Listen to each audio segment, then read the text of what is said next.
Good night. Okay. Okay, just stand in mind. Good.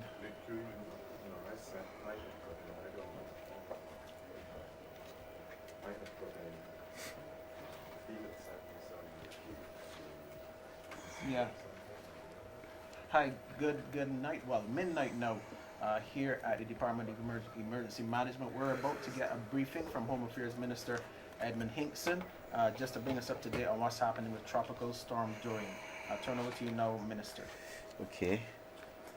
Good night, everyone. It's now just after midnight, and we are still here, of course, at the headquarters of the Department of Emergency Management at Warrens, where the Management Council of the Emergency Operations is still very much present. The police, the Defense Force, Water Authority, the utility companies, the Ministry of Education, which is in charge of the shelters, of course, housing, welfare, water. We're still very much here monitoring the situation and making decisions as we go on based on the evidence from the Met Office. The latest advisory was at 11 o'clock, just over an hour ago. And we'll first start by Mr. Sabu Bess giving an update and briefing of what that advisory would have found and spoken to. Yes, Sabu. Thank you, Minister. Good night, viewers. I'm going to start off with the advisory number 8 on Tropical Storm Dorian, issued by the Barbados Meteorological Services at 11 p.m. Tropical storm warning remains in effect for Barbados. Tropical storm warning in this case means that tropical storm conditions are occurring. The center of Tropical Storm Dorian passed across the southern tip of Barbados at about 11 p.m. tonight. At 11 p.m., Dorian was centered near 13.2 degrees north, 59.7 degrees west, or just to the southwest of Barbados. Aircraft investigating the system have found that Dorian has weakened slightly, with maximum sustained winds now near 50 miles per hour, that's 80 kilometers per hour. Tropical storm force winds extend up to 45 miles, or 75 kilometers from the center. That's primarily to the north and northeast. The system continues to move towards the west-northwest at 13 miles per hour, or 20 kilometers per hour. Barbados experienced sustained winds of 38 miles per hour, or 61 kilometers per hour, with gusts to 55 miles per hour, or 88 kilometers per hour during the last few hours. Similar conditions are likely to persist over the next few hours, with a gradual decrease thereafter. Cloudy to overcast skies with scattered showers and periods of rain will continue to spread across the island into early tomorrow. An additional 1 to 2 inches, or 25 to 50 millimeters, of rainfall is still likely. As residents are urged to remain on the alert and take all necessary precautions. Easterly to southeasterly swells of 2.0 to 3.0 meters, that's 7 to 10 feet, are also forecast to persist. This with respect to swells, of course. Seabeavers and other users of the sea are advised to stay out of the water. The high surf advisory has been discontinued, but the small craft warning remains in effect until 6 a.m. tomorrow. That's basically today, we know, after midnight. A small craft warning means that, in this case, mean wind speeds of 43 to 52 knots, that's 80 to 97 kilometers per hour, and or seas equal to or greater than 3 meters, which is 10 feet, will be affecting the marine area. The next advisory, which will be an intermediate one, will be issued at 2 a.m. from the Met Office.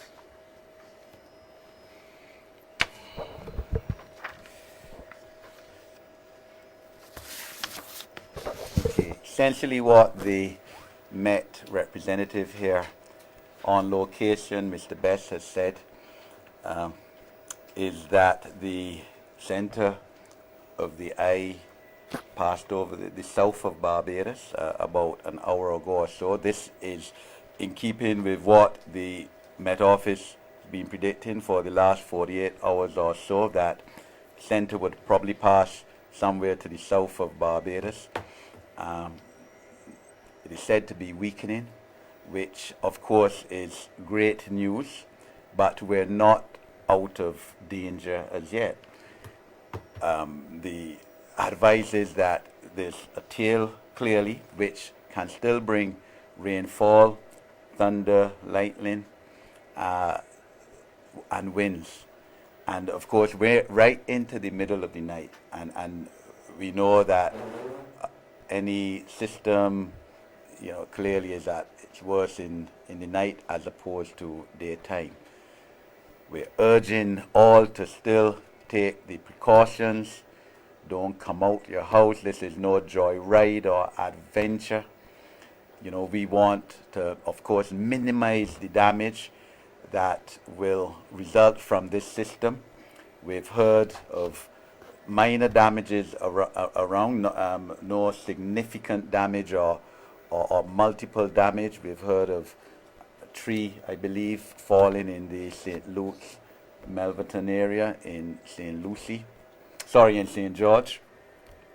We've had a report as well of galvanized from a house in, I believe it is French Village, St. Peter, fall, but nothing major. Clearly, no loss of lives or physical damage to anyone, and that is, of course, is of paramount importance. And we want to maintain that kind of situation. There have been some water outages because Ionics and Barbados Water Authority shut off some systems. Ionics in Spring Garden Water Authority, I believe in the Hampton areas, and Mr. Holloway, the General Manager of BWA, will speak a bit more about that at this conference. And they would have been also as a result of electricity going off, because clearly the Barbados Light and Power would have turned off some of their electrical facilities to protect their equipment. All right, and as I understand it, they would be inspecting these facilities at this stage without going into repairs. So there'll still be some dislocation of the utility services for a while, all right, until an all clear is given. And of course, the shelters, emergency shelters would have been operationalized. 38 shelters would have been opened during the daytime. 17 of those 38 shelters would have been occupied by 102 persons across various communities in Barbados. So you can be assured that the government of Barbados is still on top of this situation, monitoring it as best we can, and but we need the continued cooperation of people of Barbados to stay off the streets. You may have seen us in some areas where there has not been as heavy rainfall as we may have anticipated, but that doesn't mean that we're out of the range of this system. And there's always the tail end. Another advisory would be given around 2 o'clock, is the best, and we will obviously, based on that advisory, take another look at the situation and see where we are at. But for now, still precaution is urged, and everyone remains safe indoors. All right, we'll have Mr. Holloway as well speak towards the water situation.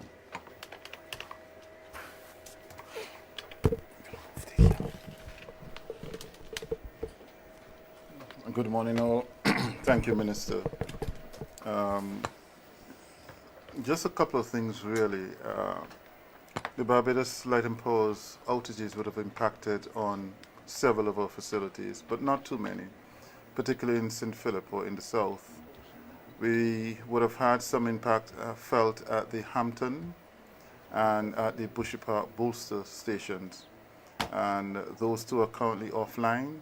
And once the all clear is given, we should pretty much be able to get those started. Hampton has its own generator, which we'll have to start manually, and we can easily transport a portable generator to Bushy Park. And additionally, we would have had to deal with two shutdown, one by Ionics Spring Garden Desalination Plant and another by Groves, PWSI, in their own bid to protect their own equipment. And that would have affected several areas, but not to the extent that we were overly concerned. Particularly down the west, where Ionics Desalination Plant would have affected, that supply would have affected down the west. We would have had one or two reservoirs still serving that area. And in the event that Ionics is not able to restore water immediately, we still have the option of turning on the pumping at our Lazaretto station, turning on the valves there. In addition to that, so therefore the areas of concern that we may have will be the central Christchurch areas, some areas in St. Philip in the event that those facilities that feed both Christchurch and St. Philip are not enabled or not restored immediately.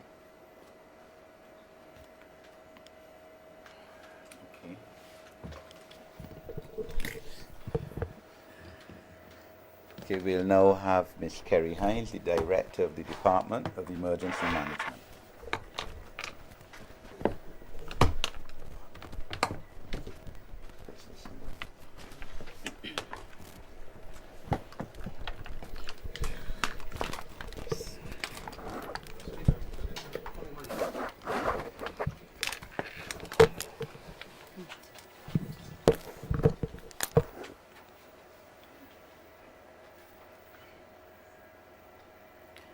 Good morning, Barbados. Good morning to everyone here at the Department of Emergency Management. We would have started this operational period at 8 a.m. yesterday morning, and we saw about 25 agencies, private as well as public sector and volunteers, mobilize after the activation of the National Emergency Operations Center. We would have had a relatively quiet period, I would say. We also had persons in the field in our community, our district emergency organizations, and other community groups feeding information back to the National Emergency Operations Center, as well as our operational personnel from the various ministries. We started with earlier in the day having persons, the operational agencies such as the Barbados Water Authority and Drainage Unit, doing the various preparedness actions before we actually had shut down.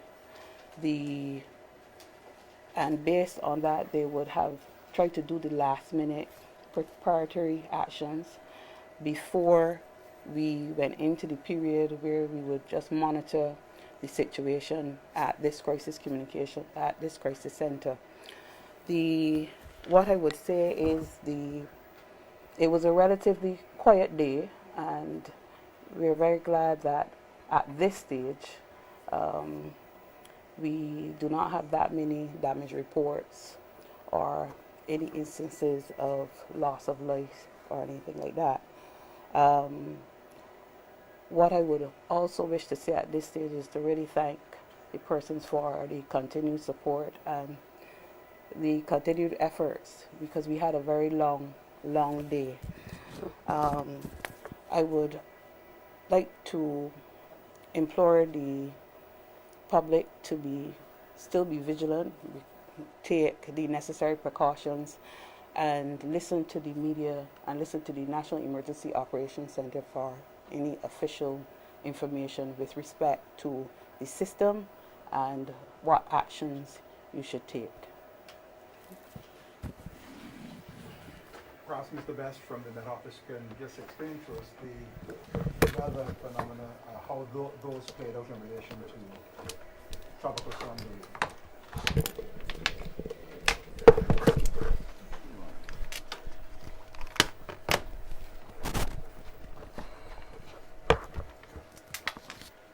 Sure. Okay. The system from the inception was developed in an area surrounded by dry air in the mid-levels, and that's not very conducive for sustaining deep convection. And so it was always a battle.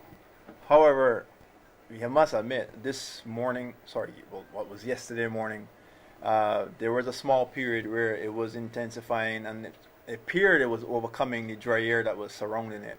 And there was a very small period in time where it actually was developing what we call a dimple eye. But that only lasts like less than an hour, and then the dry air entrainment again just dissolved it away. And that's much to our blessings. That dry entrainment continued throughout the afternoon. It struggled to maintain and build a central dense overcast, which is deep convection around the center. And because of that, that allowed it to weaken. And now it's actually down to 50 miles per hour. Current indications are it might actually perhaps weaken a little further, but that's left to be seen for the next advisory. Reconnaissance aircraft have completed 3 passes across the center up to prior to this conference, and with each pass they've been making, it looks like there's a progressive weakening going on. However, due to the fact that the convection appears to be sporadic, and it has been throughout its life, as I said, there's still a possibility where it can still maintain its status of 50 miles per hour. However, since the center now is pretty much past the southern side of the island, gone more to the southwest and continues to move away, that places Barbados within the southeastern or eastern, the eastern side of the cyclone, where it's notorious where the winds are actually stronger, are strongest in this case. However, the winds we're currently experiencing are below tropical storm force strength, but that doesn't mean that anyone should go, like the minister said, go venturing outside. You don't take those kind of chances, not at all. If the deep convection does redevelop, we can easily, in no time at all, see winds go right up to tropical storm force winds. So we advise residents and the public to stay indoors this time. Safety is the best policy here. In brief though, the storm as it approached Barbados appeared to be developing an eye with the potential to become a hurricane as it approached Barbados, but that never happened. No. Correct? Is that correct? No, it never happened. It was getting there, and the visible and even infrared satellite imagery was clearly indicating a concentric eye wall trying to develop. And there was instance of a small pinhole eye, but that quickly eroded away. And that happens with systems that are struggling to intensify. You see up and down, the intensity up and down like that, like a wave seesawing. It's trying to fight against the elements, and the elements is telling it, no, you're not going anywhere. So unfortunately, Dorian lost the battle. And what kind of For time Dorian, sorry. what kind of time frame are we looking at in terms of how much more of the system's effects that we will feel in the coming hours? Okay, for sure, tropical storm force winds and sound are 45 miles basically from the center.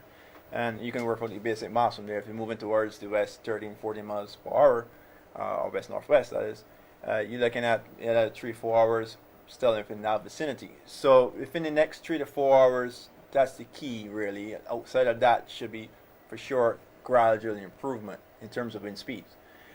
So right now, up to 2 or 3 o'clock, we need to be very vigilant and be very careful about this. We could be lucky and not have winds return to storm force winds.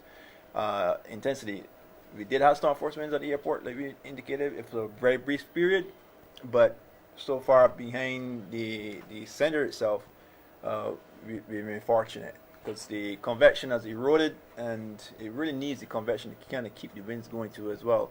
Because once the convection dissipates, then what happens? The system starts to fill and it weakens a bit, and again, well, that's to Dorian's demise, but to our blessing. However, we should indicate that even though you might be out of the way of the wind, precipitation in terms of the bands can still be after that. But that's a whole new story. That's not storm warning anything we're talking about. That could be with respect to flooding. But that's another topic I want to touch. if you want, because the precipitation accumulation hasn't been what any of the model guidance have been suggesting, and the rainfall totals have been down. Again, that's to our benefit. We don't see very high accumulations happening from now on to like early morning. We are forecasting 1 to 2 inches, and that may be generous in some parts, but for now, that's the official forecast. As time go on, we'll be more equipped to give them a little more definitive answer on the rainfall accumulation. But we need time for the models, the numerical models, to realign themselves with the new data that the aircraft has obviously gone and investigated and collected. Okay. Okay, so the next travel advisory is... Storm. Sorry. The next storm advisory is due in 2 hours' time, a bit less than that, 2 o'clock, where clearly the Met Office will give a further update. In the meantime, we'll continue to monitor the system.